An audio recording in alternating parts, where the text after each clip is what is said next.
You may think your hotel is already green, but are you green enough for today's eco-conscious traveler?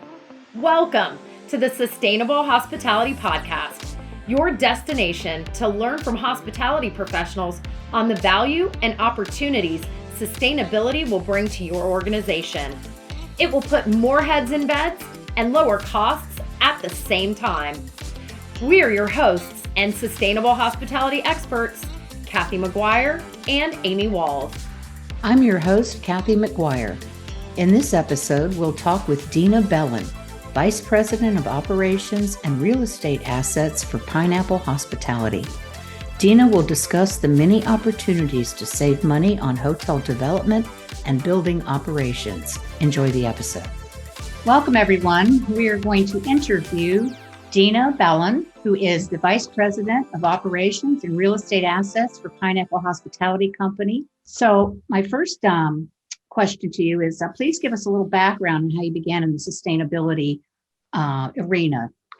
Sure. It's a very long story, but I'll try to make it short for you. I was at Wyndham Hotels and decided to leave that organization and start a construction company. I was just individually interested in sustainability. I felt like I had been in the development industry for many years, and my personal ethos around the environment and my job were a little disconnected.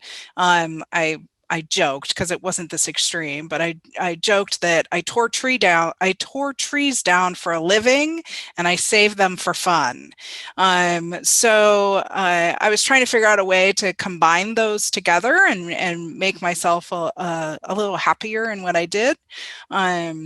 So just before the first recession, I started a construction company with some partners that was an existing construction company, but was not in the hospitality industry. So we did that for about 6 years through the worst of the recession, which was challenging. But we had a model of doing all of our work from a sustainability perspective, whether the customer asked for it or not. So at the end of the job, we would hand owners a big long list of all the green things that we did, and everybody loved it, but we didn't ask for permission. So at that time, that was back in the early 2000s, that was unheard of, right? Yes, you would say green buildings then, and people would go, "Why are you painting a building green?" Particularly in the hospitality industry. And then I, over time, transitioned from there to different roles, including in some technology space. Finally came back around to real estate development and asset management, and have been able to kind of come to the final place where I really wanted to be 20 years ago, which is being able to manage real estate assets and do it from a sustainability perspective. So it took a while. That's wonderful. Yeah, sometimes it does take us a while to get where we need to be. And I wanted to just ask you about your credentials. And I also wanted you to touch on the Green Destination Orlando Challenge too. So if you could go there for us. Sure.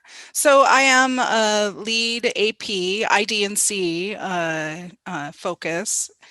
That has been really the only accreditation that I've gotten over the years. I felt like it has the most validity and strength to it in the market.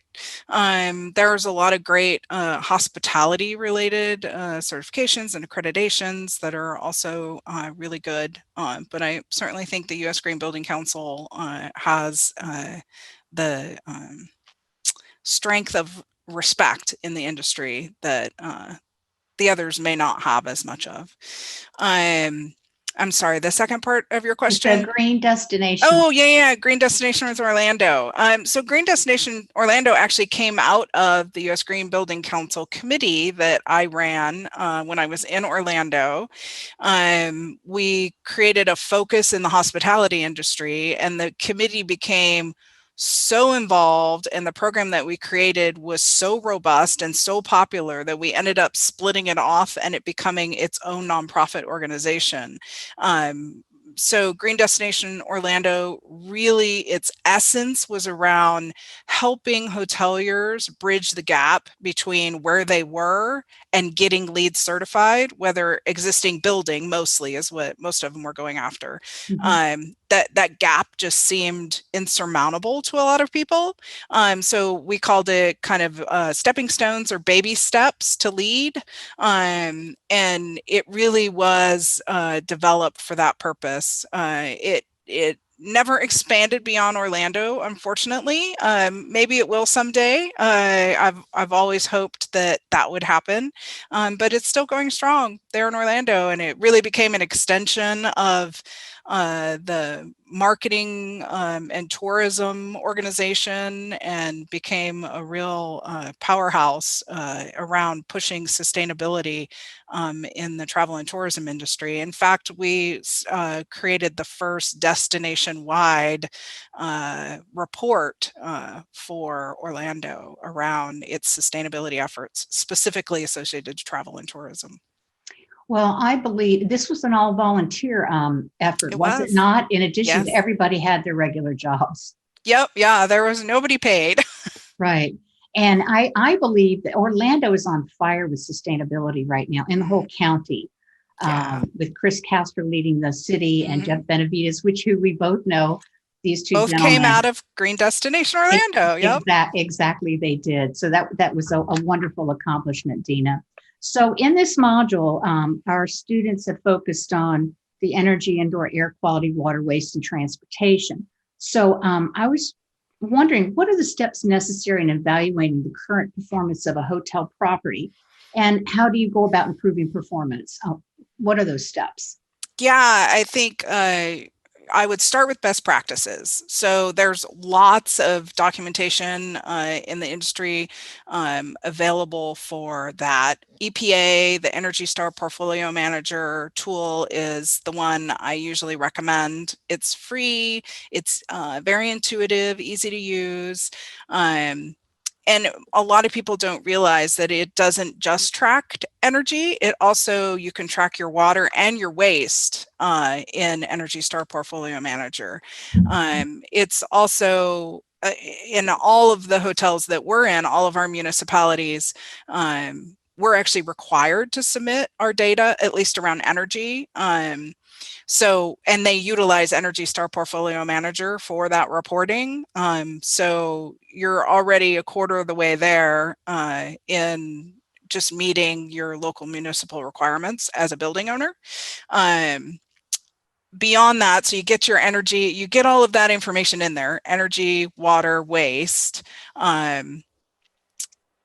That's just the beginning though, right? Next, you got to set some goals. So now you know you're diverting 25% of your waste. Your Energy Star score is 59, which is kind of in the middle. And you may know what your water consumption is, and you've benchmarked that. But now you need to know, where do you want it to be, right? Do you want to set a 1-year goal? Do you want to set 1-year goal and 5-year goals? That's usually what I recommend, a little bit longer term goal, but then short-term goals too. And then create some gamification around it. That's been a really great tool for me in organizations, large and small. Competition between properties, competition between departments. Competition is a great way to get sustainability developed in any organization. And then you want to measure those successes, right? So that is essential. You can't achieve what you don't measure. And then once you meet goals, set new ones. Keep raising the bar, and then repeat, rinse and repeat that model. I know it sounds simple. It is a lot more complicated than I just made it sound. Having a green team is also, I think, a really integral part. As much as we want sustainability to be in every aspect of every job, people need to be reminded, and that's what your green team is there for. You don't want the green team driving everything and doing everything, but you do want them to be your cheerleaders. And the best tool for that is to pick people that are passionate on this topic, and they'll be out there cheerleading, and making sure that everybody stays engaged and excited about it. And it's not drudgery, and it's not always you're not always getting fussed at about things. When I was at the Peabody, we had little tiny green ducks with recycling symbols on it. If anybody knows about the Peabody, they have ducks. That was the thing. And Yeah. getting ducks, people collected them in the company. And so we had these little green ducks that if you saw somebody recycling something simple, if you saw a housekeeper doing the right thing, then I always had these green rubber ducks in my pocket, and I'd hand them out to people for doing green things. So there's lots of stuff like that. I think that's really, really important. Those two things is really engaging your employees to participate and be excited about it. But there's another component too that I'm sure you're well versed in, is that you have to get senior management buy-in. Oh, It has to be absolutely. embedded into the core business strategy and not a Yep. silo initiative off to the side there where it's going to be the first thing that goes by the wayside unless it's Yeah. embedded, right? Yeah, you really, the best scenario is to have some leaders on your green team. It doesn't have to be the general manager. It doesn't have to be, a particular role, but you do need, from the very top, buy-in, and then you need some voices that are constantly advocating for it. The employees have to feel like it's part of the culture of the company, so that it's important to what they do and the decisions they make every day. Because the reality is, it's the employees of the company that make the decisions. The general manager isn't going to decide to put the recycling in the right composter in the back of house of the building, but they Mhm. are going to create the culture that makes sure that the houseman that's bringing the waste down to the compactors is putting it in the right place, right? That Mhm. can be done through signage, it can be done through meetings, your stand-ups, like all of those elements. It needs to be a constant, uh, a through line through everything inside of an organization. Your sales team too. That's a place where people miss a lot. Mhm. In the hotel business, particularly in meeting and convention, you can do a lot of work in developing a green meetings program, so that when meeting planners call you and say, "Hey, I'd like to have a green meeting," they don't even have to know what that means, really. They just kind of theoretically want it. You're the expert. It's your building. They can only drive so they can ask for it, but they can only drive so much inside of your building. When I was at the Peabody, we developed a robust around. Actually, we did it around the at the time the ASTM standards, green meeting standards, a robust program for meeting planners to be able to utilize. And it was really imperative that the sales team knew all about that and we're talking about it with all of our clients. So that's another way that people forget about. Right, exactly. No, very well said. One of the things I was wondering, and people think, oh, for us to be a green building, it's just going to cost a lot of money. We're going to have to put Hmm. panels all over the place, solar panels. What has been your experience in that kind of a challenge? Yeah, it doesn't have to cost anything or very much at all. Probably what it costs the most is time. I think much less pushback from building owners around money, because the paybacks are, it's pretty black and white, right? We're going to replace an LED, do an LED lighting program. It either meets your goals around energy efficiency payback or it doesn't. I do always recommend people not take all the low hanging fruit right off the bat, which a lot of sustainability people have a tendency to do, because then it makes it much more difficult to get the harder or the longer payback projects done. If Mhm. you mix the longer payback projects with the short payback projects and you get kind of an acceptable middle ground, you can get both done at the same time. Often people will dive in and do the easy stuff, and then the easy stuff is done. And then it's this big leap to try to get the harder stuff done. So have a really good, well thought out plan and strategy around how you want to accomplish things, and don't let your leadership team talk you into doing just the little things. Right. Yeah. I get that. For our students, this course is designed for those who don't have any education or background in sustainability. It's for them to enhance their skill set so that when they go to work in any position in hospitality, they can, bring this as an added value.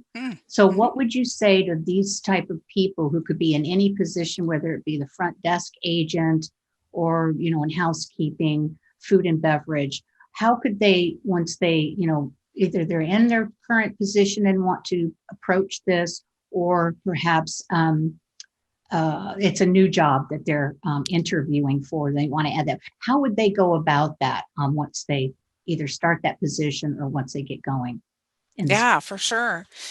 Anybody can be involved in sustainability, no matter your level of education. I taught myself, other than getting LEED accredited, I didn't have any formal education in it. The great thing about the sustainability community is that there's lots of free information available. There's all kinds of programs and systems and processes. I think as a community, we love to share, and we love to share best practices. So the number one thing I could tell anybody coming into the hospitality industry and having an interest in sustainability is dive in, volunteer, get on the green committee, learn what you can through all the avenues, including a course like this, right? All of the avenues that you have available to you, pick them up, Google it. I mean, yeah, you'd be amazed what you'd find. Find a mentor. I've had a number of people in the green building space reach out to me and ask me to help them and mentor them and guide them and advise them on things that they're doing. I do it all the time. I get on the phone with a young person that works the front desk that is passionate around sustainability, and they ask me a million questions, and I give them some pointers and some guideposts, and that's a great way to do it too. I maybe I'm biased, but I feel like everybody in this community is like that, right? I think people that are drawn to sustainability are kind of the sharers of the world, and so there's a lot of opportunity. Ask your boss what you can do. Ask, and particularly in the engineering side, I think we appreciate the back of house teams really impact on sustainability. Housekeeping and engineering have a ton of impact. And those departments have a tendency to have lower visibility. If you want some visibility from, the senior managers of your organization, sustainability is a great way to do it too.